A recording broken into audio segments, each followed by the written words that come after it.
Bang Adimin pakaiannya sudah apa mundur ya? Ya saya takut energinya itu loh mas.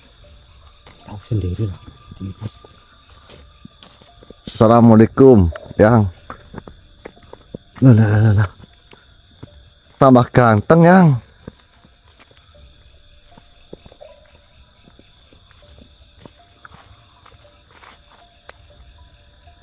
Allah. Nggih yang siap. Oke lur, Bang Adimin alhamdulillah bajunya baru lur.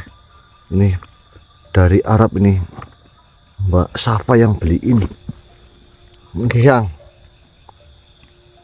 Nggih siap yang. Assalamualaikum warahmatullahi wabarakatuh. Yang Ya. Apa? itu yang semutnya banyaknya. Memangnya kalau ada sebut kenapa? Ya maksudnya Mau pindah? ya juga. Ya.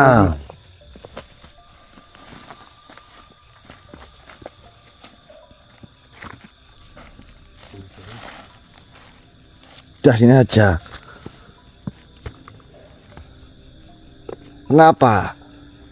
Saya mengganti pakaian saya, kenapa memangnya ya?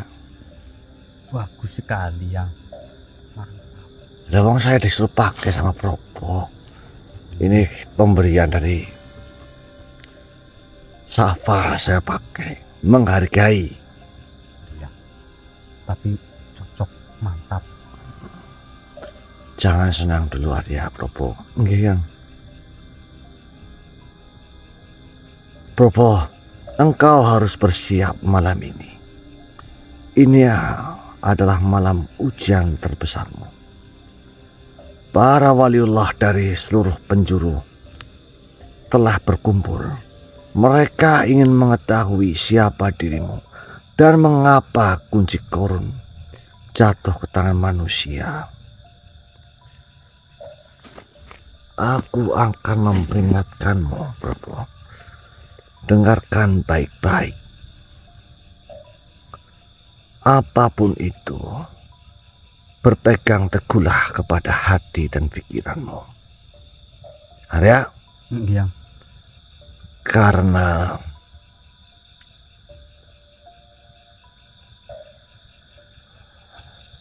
jawabanmu harus bisa meyakinkan para wali-wali Allah agar kunci korun bisa jatuh ke tangan orang-orang yang tepat dan bisa membahagiakan orang-orang yang memegang kunci korun. Ini adalah ujian terberatmu. Kau memperjuangkan umat manusia serta saudara-saudaramu yang menginginkan kunci korun. Karena sejatinya pasti nanti jika kau bisa menghadapi persidangan ini, saya yakin ribuan wali Allah akan mendoakan para manusia-manusia yang memegang kunci korun. Dan perlu kau ingat, ini adalah pertama kali dalam sejarah bahwasanya beliau-beliau mau mempertanyakan langsung kepada manusia tentang perihal ini. Sebelum-sebelumnya tidak ada.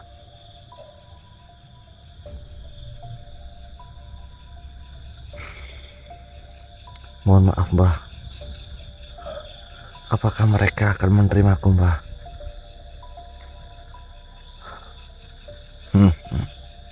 Itu tergantung pada hatimu.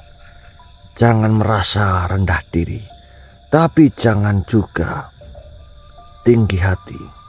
Yang akan mereka uji bukan hanya ilmumu, tetapi keikhlasan dan niatmu dalam menjaga amanah ini untuk memperjuangkan kepada saudara-saudaramu.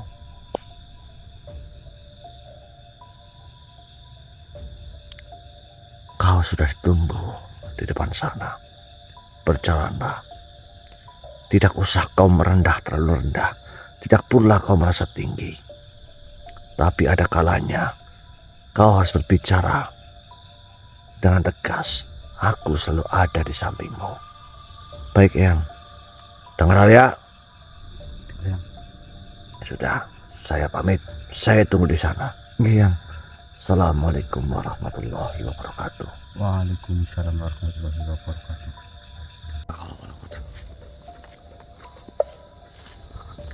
Eyang, siap, Eyang.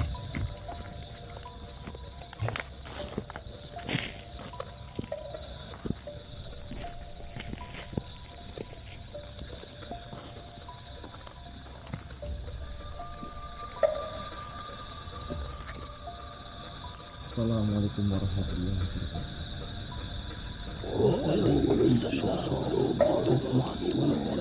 wabarakatuh.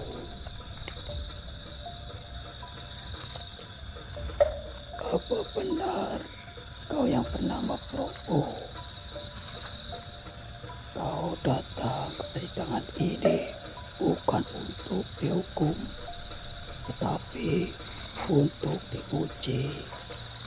Kami ingin mengetahui bagaimana mungkin kunci korun yang selama ini dijaga ketat bisa jatuh ke tangan seorang manusia biasa sepertimu. Sebelumnya mohon maaf.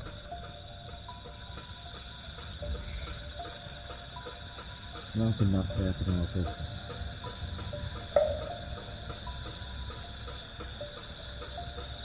Sebelum itu saya mohon dengan sangat, bila saya ada kata-kata yang kurang berkenan, saya mohonnya maaf sebesar-besarnya. Wahai para wali Allah yang mulia,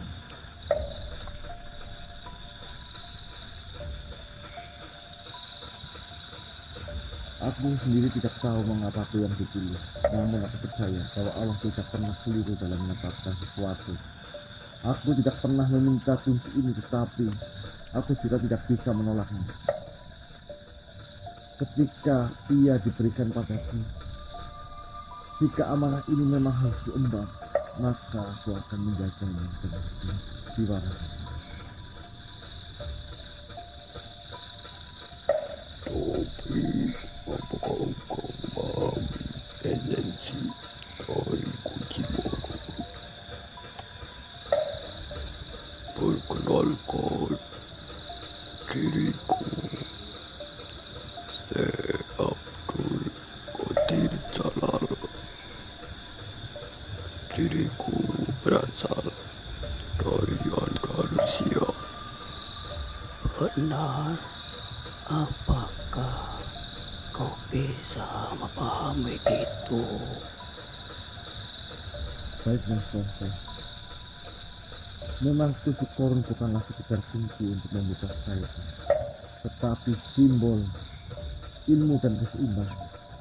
Ia bukan hanya tentang harta, tetapi bagaimana manusia memahami rezeki yang sesungguhnya. Kunci ini bukanlah untuk memperkaya orang, tetapi untuk menjaga keseimbangan ini agar tidak jatuh ke dalam keserakahan. Mohon maaf jika jawaban saya yang salah. Baiklah, perkenalkan diriku, Syekh Al-Faruqi. Wahai Probo, kau berbicara dengan baik, tetapi apakah hatimu sudah bersih dari keinginan dunia?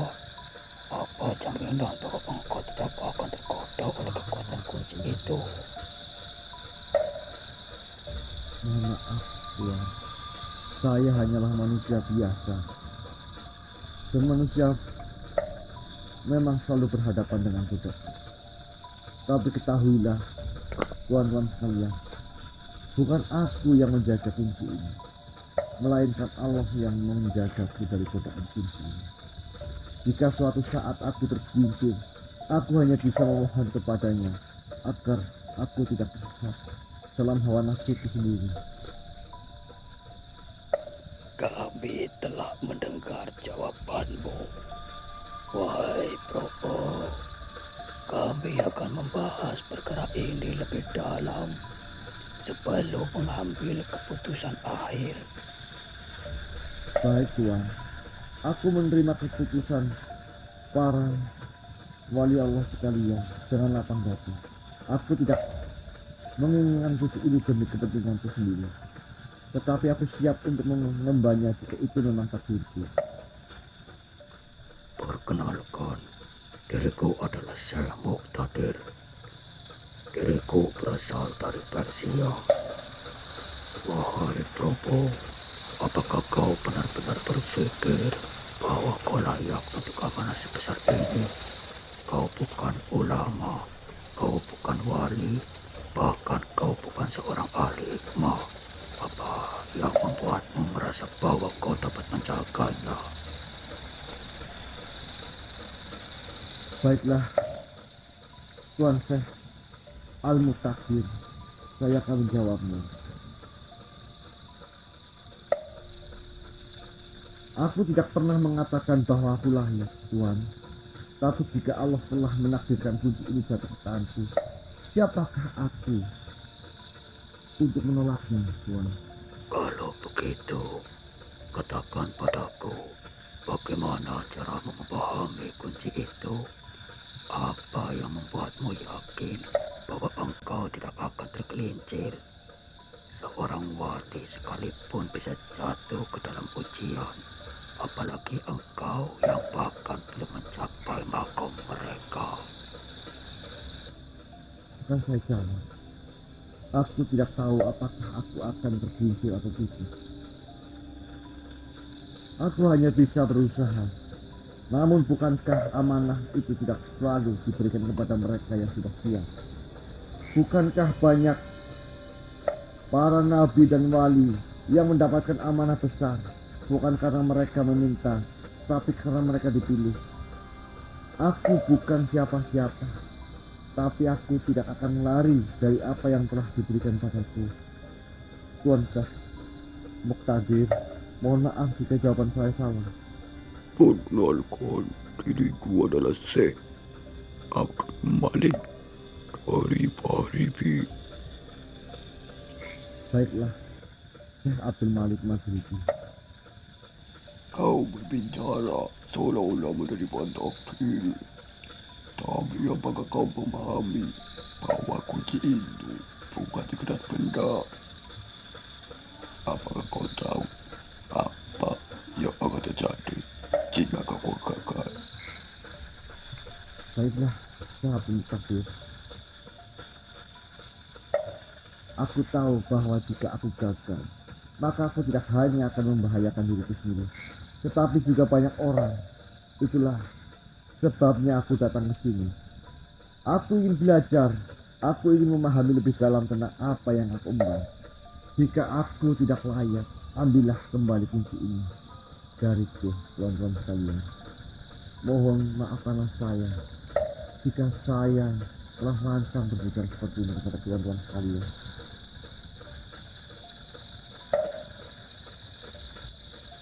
Baiklah, diriku adalah Syekh Abdul Haq.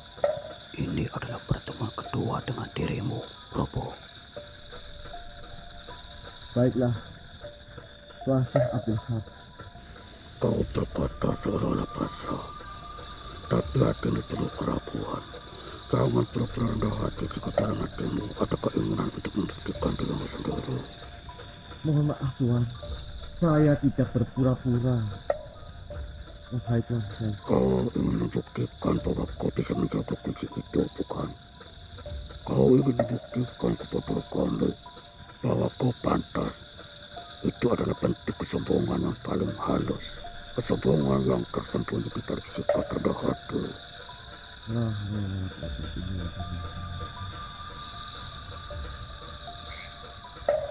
maafkan saya. Tapi sebelum itu,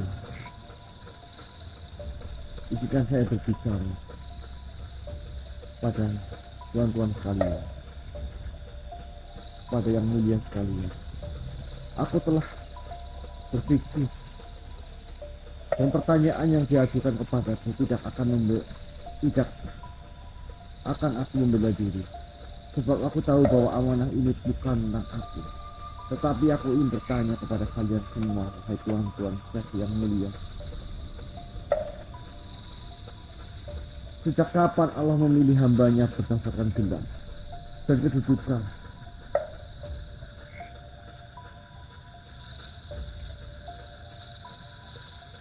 Jika aku harus melepaskan kunci Qorun karena aku dianggap tidak layak, maka aku akan siap menerimanya dan melakukannya. Namun, bukankah amanah bukan diberikan kepada mereka yang siap, melainkan kepada mereka yang dipilih? Jika para nabi sekalipun pernah diuji dengan amanah yang lebih besar daripada kemampuan mereka, lalu apakah aku harus menolak sesuatu yang telah diberikan padaku? Wahai tuan-tuan sekalian, Kau bicara seolah-olah kau mengerti hakikat amanah, tetapi apakah kau tahu bahwa kunci Qorun memiliki sejarah panjang dalam menyesatkan manusia? Bahkan para wali bisa tergelincir karenanya. benar wahai Syekh Al-Muqtadir. Tetapi kesesatan tidak datang dari kunci itu, melainkan dari hati yang tidak bersih. Ujian bukanlah penyebab kejatuhan, tetapi justru menunjukkan siapa yang sejati dalam keimanan.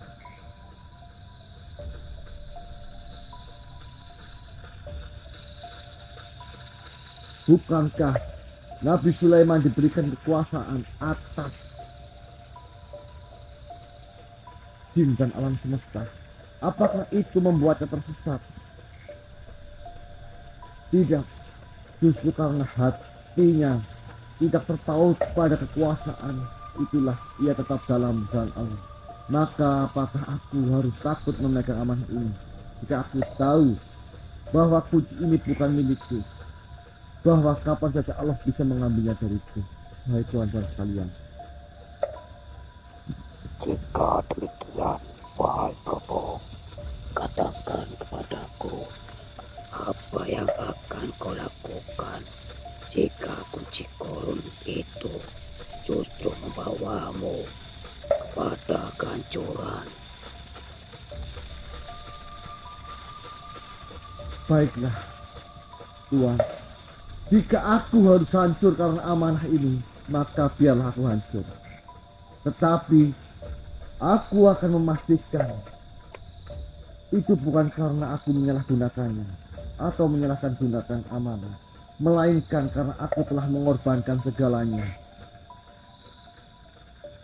untuk menjaganya. Jika Allah menghendaki aku gagal, maka itu bukan hakku untuk menolaknya. Tugasku hanya berjalan di jalannya. Wahai tuan-tuan sekalian, Kau menjawab dengan jawaban yang tidak biasa. Kebanyakan orang akan membela diri, tetapi kau justru siap kehilangan. Itulah yang membedakan mereka yang layak dan mereka yang tidak. Aku tidak menyangka akan mendengar jawaban seperti ini. Sebelum itu, kau dengarkanlah baik-baik saat ini, Prabu. baik. Baik Tuan, saya akan mendengarkannya. Wahai Prabu, setelah mendengar perkataanmu, aku mengerti bahwa engkau memahami beratnya amanah yang kau pikul. Kunci Qorun bukan sekedar harta atau kekuasaan, melainkan ujian yang dapat menyatukan mereka yang lalai. Iya Tuan. Jika engkau benar-benar menggunakan kunci itu untuk kesejahteraan umat manusia, maka kami para wali akan mengizinkanmu. Namun ada beberapa syarat yang harus kau penuhi. Karena tanpa syarat kunci ini hanya akan menjadi alat kehancuran. Ketahuilah, harta dan kekayaan sejati bukanlah sekedar benda yang bisa dilihat oleh mata, melainkan sesuatu yang diberikan oleh Allah kepada hati yang ikhlas. Menjaga solat dengan khusyuk. Solat adalah tiang kehidupan. Jika engkau ingin datang yang berkah, jagalah solatmu. Karena di sanalah letak hubungan antara dirimu dan Allah. Harta yang melimpah tanpa solat akan menjadi azab. Tetapi harta yang disertai solat akan menjadi keberkahan yang tak terhingga. Dan yang terakhir, membaca doa Qasam Qur'an. Doa ini bukan semata untuk memperkaya, tetapi kunci untuk menjaga dirimu dari godaan harta. Allahumma ya Ghaniyu ya Wahhab ya Fattahu ya Razzaq ya Dzal Jalali wal Ikram. Allahumma urzuqna rizqan halalan thayyiban mubarakatan min wasaili ghaibika. Allahumma ij'al amwalana sababan fi tatika wa la taj'alha fitnatan lana. Allahumma tahhir qulubana min hubbid dunya wa wafiqna lis-sadaqati wa birril walidaini wa iqamatis shalah.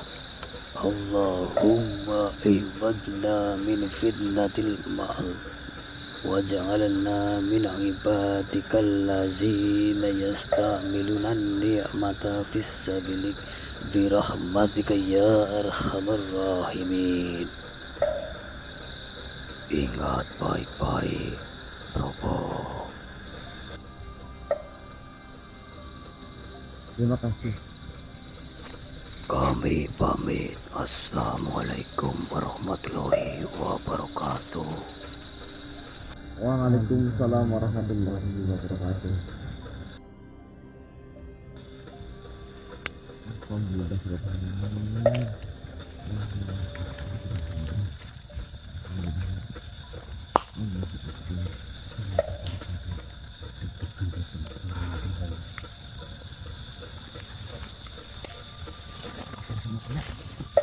Ya.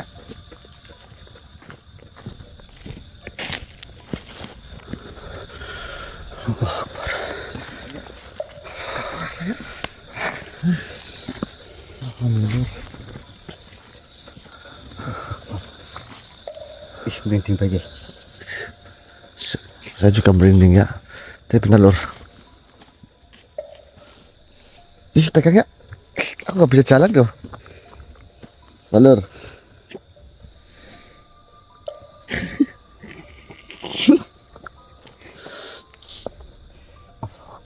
Oh, saya nggak bisa lihat dulu.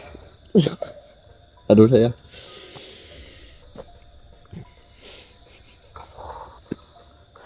Bener mas, deg-degan malah. Waduh.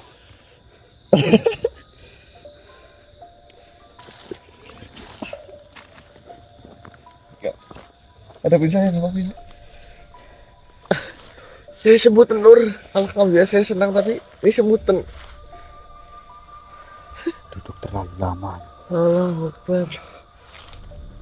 Nggak bisa digerakin ya. Terus? Oke nanti kita sambal lagi ya gimana ya? Iya kan. Apa ini nunggu lihat sebutan saya? Ntar.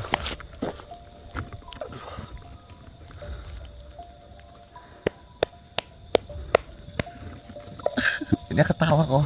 Saya tidak tahu kalau orang sebutan itu tambahnya gimana sih. Kopiin harusnya ya. Oh, Mau teman-teman jawaban saya benar apa enggak, Lur? Saya malah tidak bisa ngomong apa-apa. Saya itu dari tadi gemeter terus, sumpah. Baru kali ini saya Allahu Akbar. Saya digigit nyamuk ya. Enggak apa-apa ya. Assalamualaikum warahmatullahi wabarakatuh. Duduk depan, Arya. Ya. Alhamdulillah, Rabbil alamin. Bagus, Bobo. Kamu telah menjawab itu dengan benar. Itulah mengapa saya bangga terhadap dirimu dan bangga terhadap kamu. Arya, walaupun kamu diam saja. Ya, saya tuh merinding yang sumpah.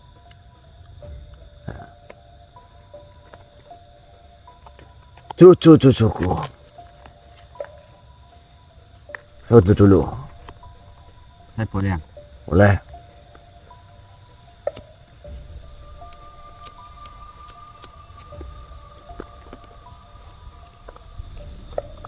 Aku akan memberikan pesan terhadap kalian, cucu-cucuku. Dengarkan. Ada kalanya dalam hidup ini kalian merasa waktu bergerak sangat lambat. Dan ada saat-saat di mana waktu terasa begitu cepat berlalu. Namun ingat, waktu tidak pernah menunggu siapapun. Bahkan meskipun kalian merasa bisa menundanya, ia akan tetap berjalan tanpa henti. Lihatlah kalian semua, cucu-cucu saya, bagaimana pengorbanan Prabu Arya mengemban amanah ini untuk mensejahterakan kalian. Bagaimana, Eyang? Saya tidak bisa memaharkan kunci korun tersebut. Tenang. Amalkanlah doa yang tadi Syekh Abdul Haq yang mengutarakannya. Amalkan doa itu.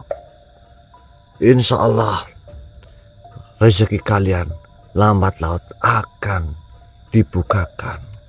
Namun alangkah senangnya jika kalian memiliki kunci korun bersama membaca doa itu. Diingat dulu saya, didengarkan sambil ditulis ya.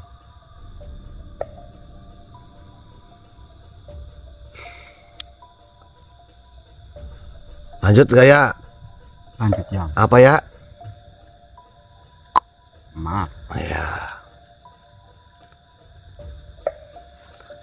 Terkadang kalian mencoba menawar waktu, berharap bisa memperpanjang detik-detik yang indah atau mempercepat saat-saat sulit. Namun waktu tak berpengaruh ketika kalian menghabiskan waktu dengan sia-sia.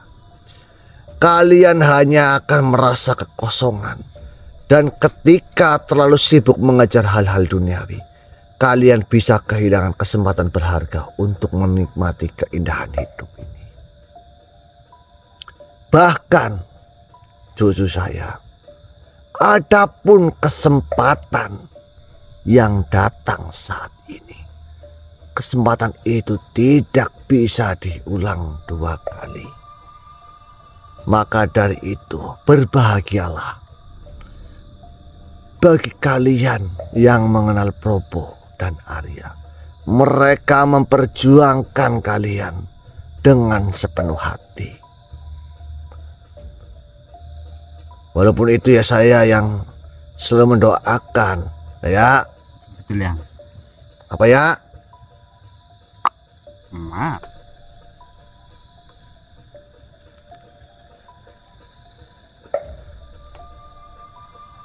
Kalian cucu-cucuku dengarkan. Kalian juga harus berani menghadapi ketidakpastian. Tanya ya, ketidakpastian yang bagaimana ya? Waktu juga mengajarkan kalian untuk berani menghadapi ketidakpastian. Banyak manusia yang takut pada masa depan, pada apa yang akan terjadi. Mereka cemas akan kehilangan waktu mereka, sehingga mereka terjebak dalam kecemasan dan tidak berani melangkah maju. Namun ketahuilah, cucu-cucuku, ketakutan itu akan mengikatmu. Ia akan menghalangi langkahmu dan membuatmu terperangkap dalam keraguan. Tanya ya contohnya. Contohnya seperti apa yang? Kalian sudah mengetahui kunci korun. Kalian takut nanti kunci korun itu akan menghancurkan diri kalian. Kunci korun nanti akan membuat kalian tersesat. Jika kalian berpikiran seperti itu dan memiliki prasangka seperti itu, sama halnya kalian sudah terperangkap dalam apa ya? Dalam Keraguan. Paham ya? Iya. Justru jika kalian mau melangkah dalam kebaikan, kalian mau menerima kebaikan itu dan hati kalian tidak malas, maka kalian akan menjadi orang yang baik dan lebih baik. Keberanian itu bukan sekedar atau bukan berarti tidak merasa takut, tetapi berani melangkah meskipun ketakutan itu ada. Ingatlah, setiap langkah kecil yang kalian ambil dalam waktu yang tepat akan membawa kalian menuju perubahan yang besar. Jangan biarkan keraguan menghalangi diri kalian untuk melangkah. Kalian harus belajar untuk membuat keputusan dalam hidup ini. Waktu yang terbatas jangan sampai menunggu terlalu lama, cucu-cucuku. Atau kalian akan terlewatkan banyak kesempatan yang tak datang kedua kalinya. Ingat, waktu adalah penyesalan. Apa ya? Penyesalan. Maaf. Cucu-cucuku, penyesalan itu adalah akibat dari waktu yang telah kalian lewatkan tanpa menggunakannya dengan bijak. Semua manusia pasti pernah menyesali suatu hal dalam hidupnya. Tapi ingatlah, penyesalan yang berlarut-larut tidak akan mengubah apapun. Yang bisa mengubah adalah bagaimana kalian memanfaatkan waktu yang tersisa. Jangan biarkan waktu mengendap di dalam penyesalanmu. Gunakan waktu yang masih ada untuk memperbaiki kesalahan yang telah dibuat. Setiap detik adalah peluang baru untuk menjadi lebih baik, lebih bijaksana, lebih penuh kasih.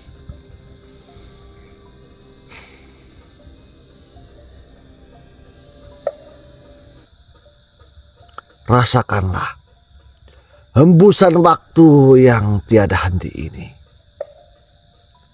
Jangan takut membuat kesalahan, cucuku. Kesalahan adalah bagian dari perjalanan.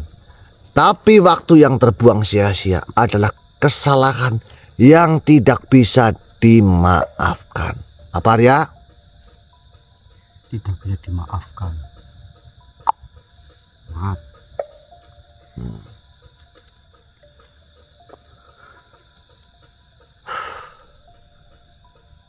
Dan ingat, waktu adalah amanah. Cucu-cucuku yang tersayang, waktu itu adalah amanah dari Tuhan. Setiap detik yang kalian jalani adalah ujian. Apakah kalian bisa menjaga amanah itu dengan baik? Apakah kalian akan menunggunya untuk hal-hal yang membawa manfaat atau justru membuangnya sia-sia? Kalian sering sekali merasa bahwa waktu adalah milik kalian, padahal waktu adalah milik Tuhan. Ia diberikan kepada kalian hanya untuk sementara. Dan kelak kalian akan diminta pertanggungjawaban atas apa yang telah kalian lakukan dengan waktu tersebut. Ingatlah, hidup bukan hanya tentang apa yang kalian capai, tetapi juga bagaimana kalian mengisi waktu kalian dengan makna.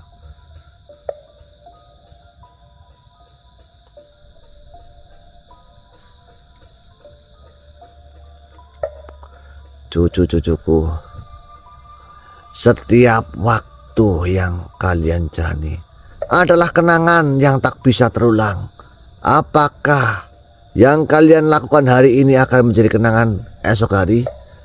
Dan apa yang kalian pilih untuk melakukan hari ini akan menentukan kenangan di masa depan. Jangan biarkan hidupmu berlalu begitu saja, cucu-cucuku, tanpa memberikan makna, tanpa memanfaatkan peluang yang sudah ada. Jangan biarkan waktu yang telah pergi meninggalkanmu dengan rasa penyesalan yang tak berujung. Manfaatkanlah waktu yang ada sebaik-baiknya. Isi dengan hal-hal yang bermakna, karena suatu hari, saat nanti, saat kalian melihat kembali ke masa lalu, kalian akan merasa tenang jika tahu bahwa waktu kalian jalani penuh dengan kebijaksanaan dan pengorbanan, dengan mengambil langkah-langkah yang tepat. Sekarang, cucu-cucuku, waktu kalian telah datang untuk memilih jalan kalian. Waktu itu ada di tangan kalian. Probo dan Arya, kau akan menentukan bagaimana kau akan berlalu dengan waktu. Gunakan waktu ini dengan bijak agar ketika waktumu berakhir, kau akan pergi dengan damai mengetahui bahwa setiap detiknya telah kau jalani dengan penuh arti. Iya.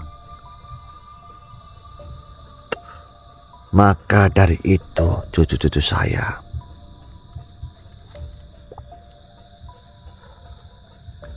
saya ingatkan lagi kepada kalian, jangan sia-siakan waktumu untuk berpikir yang tidak penting. Lakukanlah segala sesuatu kebaikan. Niscaya semua akan indah nanti di masa depan. Sama halnya dengan korun yang sudah turun kepada manusia. Jika kalian berani mengambil langkah dan berani mengambil amanah, niscaya semua itu tidaklah akan sia-sia untuk masa depan kalian. Ingat, kesempatan tidak datang untuk kedua kalinya. Maka pahami kata-kataku dan cerna kata-kataku, cucuku. Semua perjuangan telah mereka berdua lalui. Kalian hanya melihat dan mendengarnya saja, namun kalian tidak merasakan bagaimana perjuangan mereka untuk menjadikan kalian lebih bermanfaat dan memanfaatkan waktu.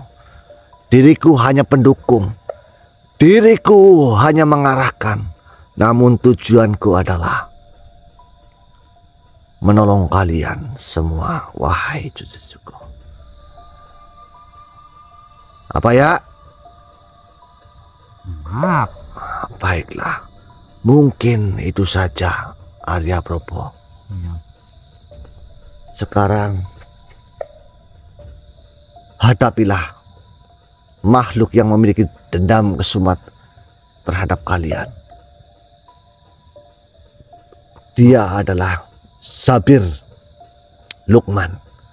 Dia adalah murid kebanggaan Syekh Qasim. Tundukkanlah dia. Iya. Gunakanlah akal dan ilmu. Janganlah pergunakan kekuatan kalian. Saya pamit. Assalamualaikum warahmatullahi wabarakatuh. Waalaikumsalam warahmatullahi wabarakatuh. La haula wala quwwata illa billahil azim. Mana ya? Allah Akbar. Oke teman-teman, Kita harus luar biasa wacangan Bang Hatim ini. Monggo bagi teman-teman yang mau memaharkan silahkan, nomornya sudah ada ya. Terus juga mungkin saya mau beristirahat terlebih dahulu. Sesuai dengan arahan Bang Hatimin, saya harus menundukkan anak buah dari Syekh Gosim ya. Nanti kita sambung lagi lur. Siapa kalian? Apa Yusuf? Siapa kalian? Hah? Apa dia? Allah Akbar.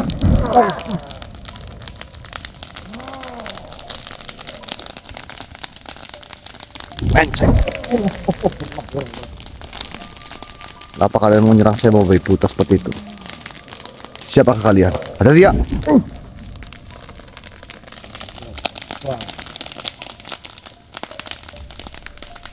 Ada dia? Apa?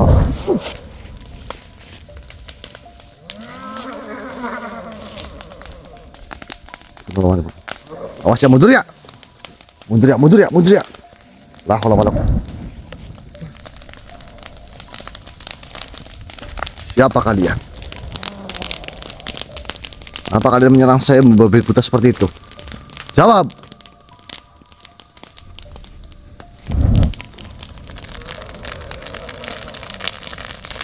Apa dia? Berapa kali udah kafain? Allah Akbar.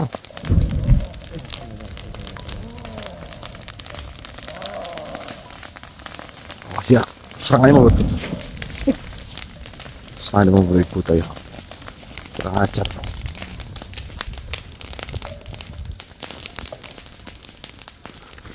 Bismillahirrahmanirrahim. Arya. Buka ya.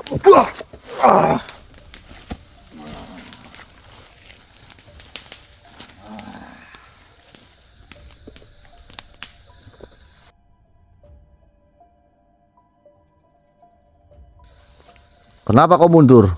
Siapa kau? Perkenalkan, diriku Sabir Lukman. Apa? Setelah apa yang kau lakukan terhadap guruku, Tuan Syekh Gosim, kau pikir akan berakhir itu saja? Saya di sini berdiri di hadapanmu untuk membalas dendam atas apa yang kau lakukan terhadap guruku, Tuan Gosim. Allah Akbar. Saya rasakan.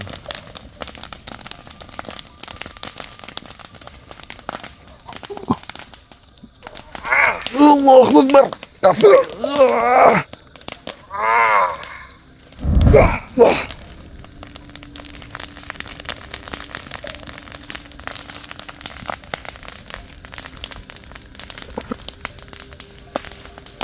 Wah, kuat, mana ini kuat lur.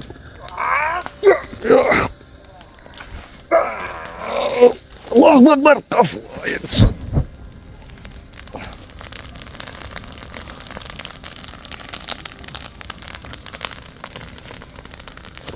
Memangnya kau mau apa? Kau membalaskan dendam. Apakah setelah kau membalaskan dendam kau akan puas? Tentu saja kau sudah mempermalukan Tuan Guru.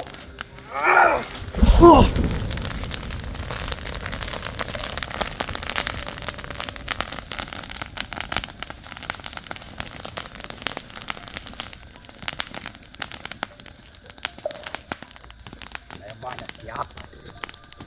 Dirimu adalah manusia kasar. Al-Aziz Al-Syam Faisal.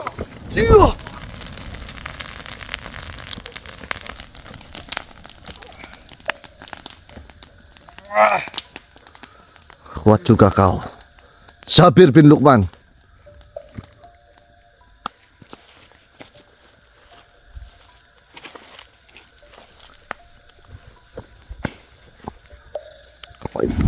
Allah Akbar.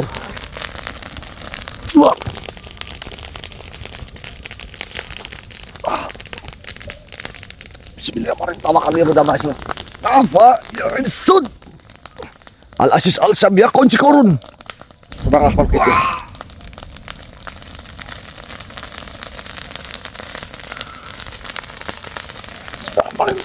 Bismillahirrahmanirrahim. Kosam korun.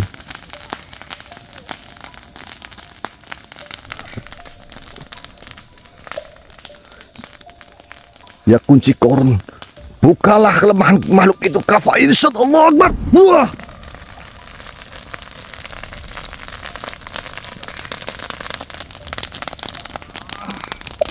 Berdiri kau, Sabir.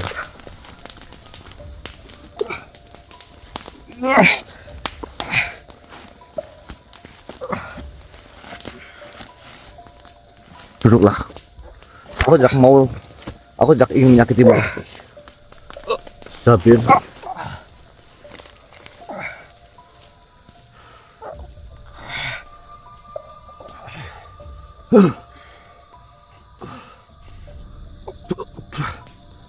Aku tahu kau makhluk yang kuat, Sabir. Kau sudah kalah.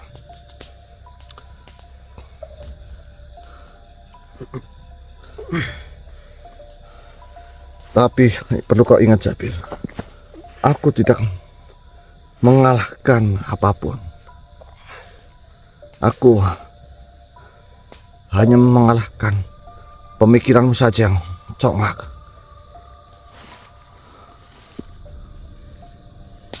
Kau pikir kau menang, Bobo?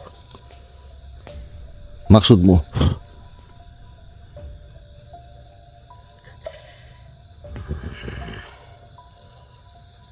Aku tidak peduli apakah Tuan Syekh Qasim benar atau salah. Yang aku tahu, dia adalah guruku dan aku akan tetap mengikutinya apapun yang terjadi. Walaupun beliau sudah wafat. Ya. Itulah masalahnya, Sabir. Kau tidak pernah benar-benar mencari kebenaran. Kau hanya mengikuti tanpa berpikir, Sabir.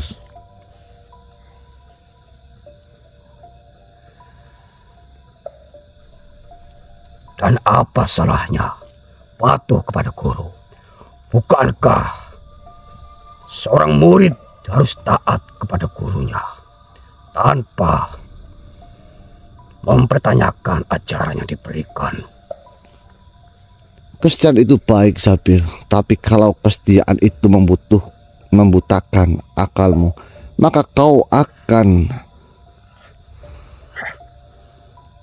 memperbudak dirimu sendiri. Kau hanya menjadi budak, bukan murid. Kau sombong sekali, Bobo. Kau berbicara seolah-olah lebih tahu dari seorang guru besar seperti Tuan Guru. Apa hakmu untuk mempertanyakan ajarannya?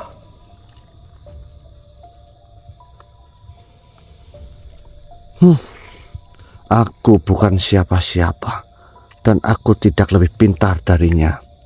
Tapi satu hal yang aku pelajari dari perjalanan ini adalah guru sejati tidak mengajarkan muridnya untuk tunduk buta. Guru sejati mengajarkan muridnya untuk berpikir mencari kebenaran dan membedakan yang hak dan yang batil.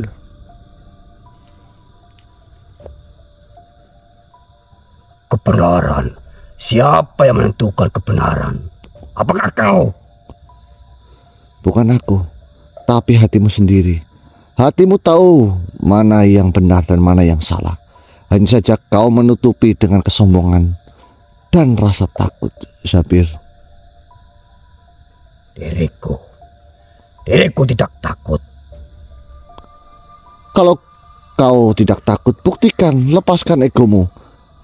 Pikirkan baik-baik dan tanyakan pada dirimu sendiri, apakah jalan yang selama ini kau tempuh benar-benar berjalan dengan yang diridhoi oleh Tuhan, Sabir.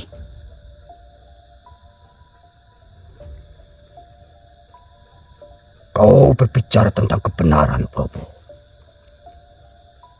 Tapi Tahukah kau bahwa tidak ada kebenaran di luar diriku?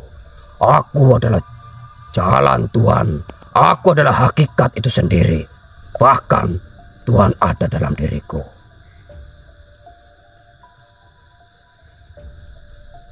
Tidak, lebih dari itu, Tuhan adalah aku. La haula wala quwata illa billah. Astagfirullahaladzim. Sabir. Astagfirullahaladzim. Jadi kau menganggap dirimu Tuhan, Sabir? Ya, karena makrifat sejati adalah menyadari bahwa tiada yang wujud selain Dia. Maka jika aku ada, berarti aku adalah Dia. Sabir, kau paham apa yang kau bicarakan? Aku paham apa yang kau maksud. Kau berbicara tentang konsep wahdatul wujud, kesatuan eksistensi, tapi kau keliru dalam memahaminya. Keliru. Aku memahami makrifat lebih dalam darimu, Probo.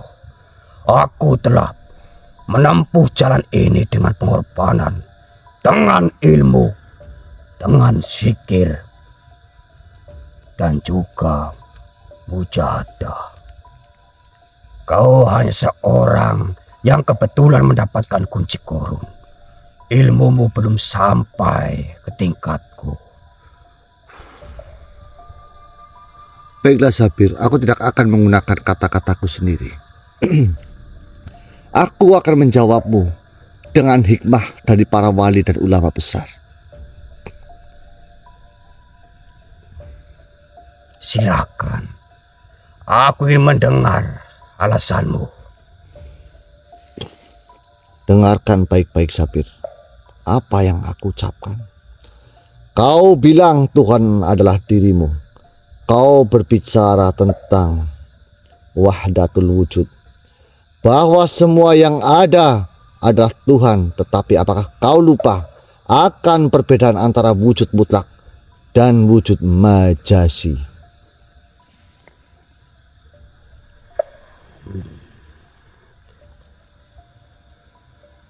Teruskan. Para waliullah yang hakiki selalu mengajarkan bahwa hamba tetaplah hamba dan Tuhan tetaplah Tuhan. Keterhubungan antara makhluk dan Tuhan tidak berarti makhluk adalah Tuhan.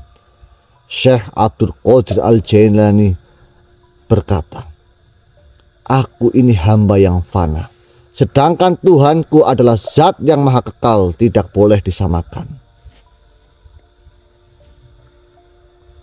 Kau paham itu? Itu hanya pemahaman dari sebagian ulama.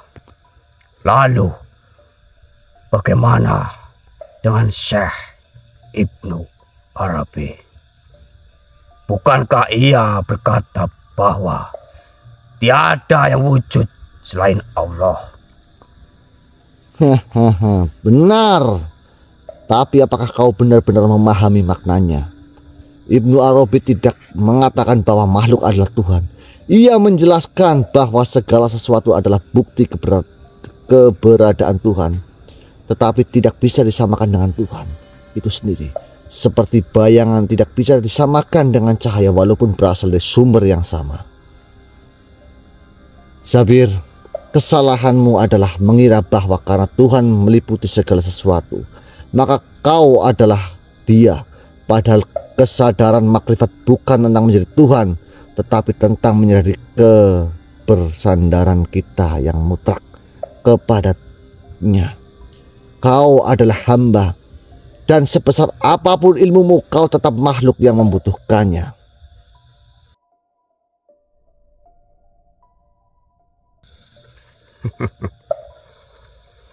Tapi, kalau begitu, bagaimana mungkin aku bisa mengenal Tuhan? Dengan tawadu, dengan merendahkan diri, bukan meninggikan diri. dengan menyadari bahwa kita bukan siapa-siapa tanpa Dia.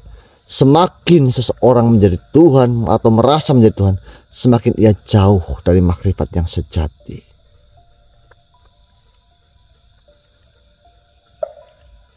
Kau tahu, Sabir?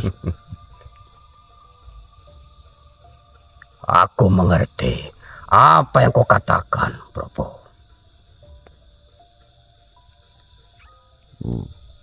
Tapi kau masih belum menjawab satu hal. Jika Tuhan berada di luar diri kita, bagaimana mungkin kita bisa menyatu dengannya? Bukankah seorang hamba harus lebur dalam ketuhanan?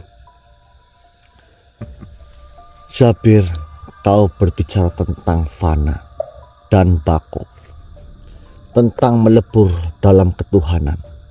Tapi apakah kau tahu makna fana yang sesungguhnya? Tentu, fana adalah hilangnya diri dalam kesesatan Tuhan.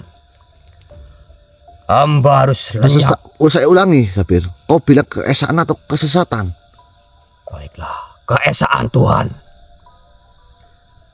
Hamba harus lenyap agar hanya Tuhan yang tersisa. Kau berbicara saja salah-salah, Sabir. Itulah kesalahan pemahamanmu. Para sufi sejati tidak mengajarkan bahwa kita menjadi Tuhan. Fana bukan berarti eksistensimu benar-benar lenyap dan kau menjadi Tuhan. Fana adalah hilangnya ego, bukan hilangnya keberadaanmu sebagai makhluk.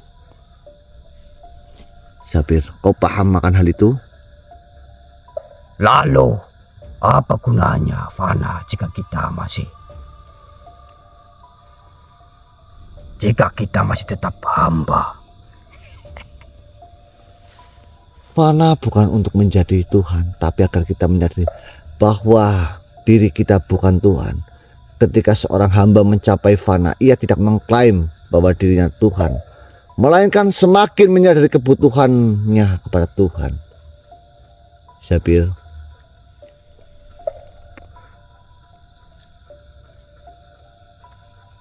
baiklah, Probo. Tapi bagaimana kau menjelaskan sabda Nabi? Siapa yang mengenal dirinya, maka ia mengenal Tuhannya. itulah hadis yang sering disalahartikan. Banyak orang berpikir mengenali diri berarti menyadari bahwa kita adalah Tuhan. Padahal maksudnya adalah dengan mengenali kelemahan dan kefakiran kita akan semakin mengenal kebesaran Tuhan. Semakin kita sadar bahwa kita bukan siapa-siapa, semakin jelas keberadaan Tuhan dalam kehidupan kita. Kau paham itu, Sabir? Dan kau paham tidak apa yang saya ucapkan?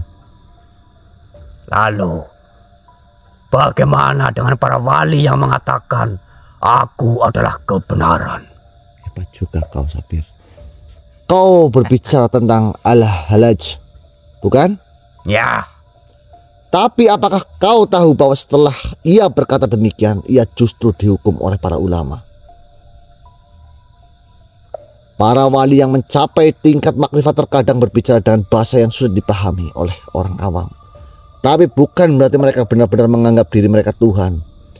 Perkataan ana al-haq atau aku adalah kebenaran yang diucapkan oleh al-halaj bukan berarti ia Tuhan, melainkan itulah ekspresi penyatuan kehendak manusia dengan kehendak ilahi. Namun karena bahasanya berbahaya, para ulama menolaknya agar tidak disalahpahami. Sabir, Jadi, bagaimana seharusnya jalan makrifat yang benar? kau menanyakan itu terhadapku. Apakah kau mau mendengarnya? Tentu saja. Tapi sebenarnya saya tidak pantas menjabarkan ini terhadapmu, Sabir. Tapi ini menurut pandangan saya, Sabir. Apa kau masih mau mendengarkannya? Tentu saja. Makrifat sejati bukan tentang meninggikan diri, tapi tentang merendahkan diri di hadapan Tuhan. Semakin tinggi ilmu seseorang, semakin ia merasa kecil di hadapannya. Makrifat bukan untuk merasa menjadi Tuhan, tapi untuk semakin mencintainya dengan keikhlasan. Kau tahu, Sabir? Ya. Jika kau benar-benar mencintai Tuhan, apakah kau masih membutuhkan pengakuan bahwa kau adalah Tuhan?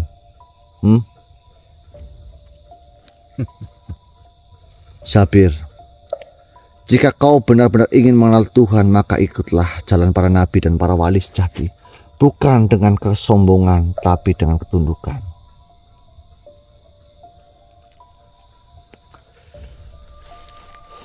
Ya. Robo, aku lelah, tersesat dalam pemahamanku sendiri.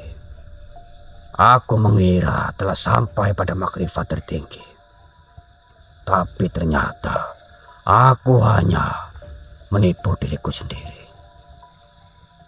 Sabir,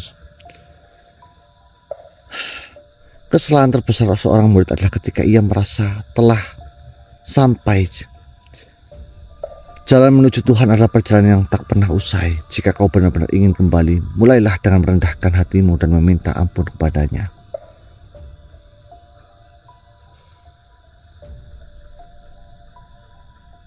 Ya Allah, ampunilah aku yang telah menyamakan diri denganmu. Aku telah tertipu oleh hawa nafsuku sendiri. Jika masih ada jalan untuk kembali, maka bimbinglah aku menuju ridhomu.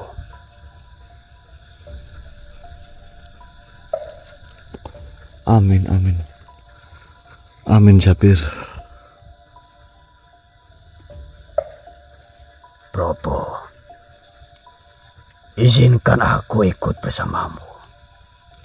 Aku ingin belajar kembali dari awal. Memahami ilmu dengan benar. Dan tidak lagi terjebak dalam kesombongan. Sabir, taubat bukan hanya sekedar kata-kata, tapi harus dibuktikan dengan perbuatan. Jika kau benar-benar ingin ikut, kau harus siap menghadapi ujian yang lebih besar. Apakah kau benar-benar yakin, Sabir? Aku siap. Aku tidak ingin kembali ke jalan yang sesat.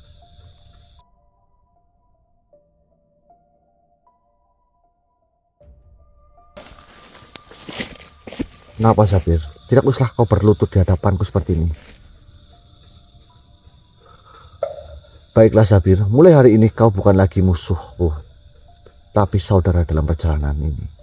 Tapi ingatlah satu hal, jangan pernah lebih tahu atau lebih merasa tahu, karena ilmu sejati datang dari ketundukan. Kau paham itu? Tidak perlu kau menyembahku itu. Berdirilah. Setiap makhluk di mata Allah itu sama. Bukankah kau tahu? Belajar untuk memahami tentang Islam lebih dalam itu adalah hal yang wajib. Namun perlu kau ingat, Sabir, ketundukan adalah hal yang wajib kita lakukan untuk menyembah kepada Tuhan. Singkirkan kesombongan yang ada pada dirimu. Korbankanlah jiwa dan ragamu untuk hal-hal yang hak dan jauhkan dirimu dari hal-hal yang batil, Sabir. Baiklah. Jika kau memang benar-benar ingin bertaubat, renungkanlah segala sesuatu kesalahanmu. Lalu kau temuiku nanti, Sabir. Pergilah. Akan kutunggu kau nanti di tendaku. Baiklah.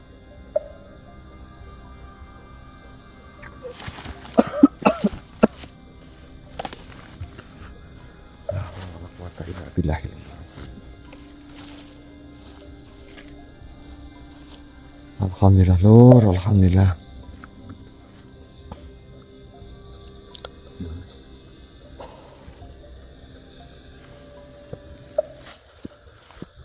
Nah, kalau duduk dulu ya. Nah, kalau quwata illa billah.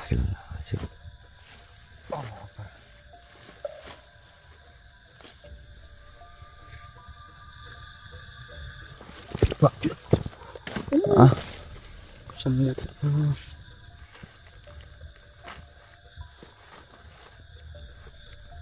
oke baik teman-teman. Alhamdulillahirrahmanirrahim. Kita telah selesai. Dan insya Allah kita akan menunggu instruksi untuk apa ya? Untuk menunggu misi selanjutnya ya. Iya betul Mas. Bagi teman-teman yang memaharkan tasbih al-syam dan kunci kolom, silahkan teman-teman bisa hubungi saya nih. Sekian dari saya, Bapak Tisda dan Arya. Mohon maaf jika ada kata-kata yang kurang berkenan. Saya mohon maaf yang sebesar-besarnya. Dan mohon maaf juga jika saya ngomongnya belepotan. Saya mohon maaf yang sebesar-besarnya. Sekian dari kami. Assalamualaikum warahmatullahi wabarakatuh. Waalaikumsalam warahmatullahi wabarakatuh.